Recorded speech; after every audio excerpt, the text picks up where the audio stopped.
To clean a house, you'll need to tackle the kitchen, bathrooms, and living spaces. Try approaching the process from top to bottom. Work from upstairs to downstairs, and work top down in each room as well, cleaning shelves and counters and other surfaces before the floors. You should clean one room at a time or one type of room a day. To clean your house effectively and efficiently, learn some cleaning tips. Remove clutter from every room, especially if it is on the floor. Put away as many objects as possible in closets, cabinets, or in drawers. If your storage spaces are overflowing, consider donating belongings or giving them away. Use storage containers to organize your countertops and drawers. Remove trash and replace trash bags. Having trash around a house may make it seem dirtier than it really is, even if it's in a trash can.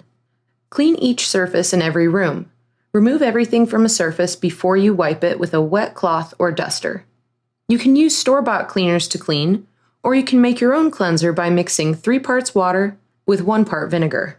Remember to wear rubber gloves when working with liquid cleaners to protect your hands.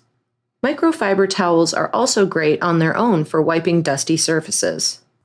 If you have carpet, vacuum after you clean surfaces so that you vacuum up dust that landed on the floor. If you have wood floors or tile, first vacuum and then mop to keep them clean. When cleaning a bathroom, spray toilet bowl cleanser under the rim of the toilet bowl, then scrub the sides of the toilet bowl with a toilet brush. Wipe down the remainder of the toilet's exterior surfaces with an all-purpose cleaner and a rag or paper towels. If you use a rag on the toilet, don't clean other surfaces with it. Scrub the shower or tub with a soft brush or abrasive sponge, then use the shower head to rinse it thoroughly. If you start to feel overwhelmed, give yourself a goal for the day, and then finish cleaning the rest on another day. Cleaning a whole house is a big project, and it doesn't have to happen all at once.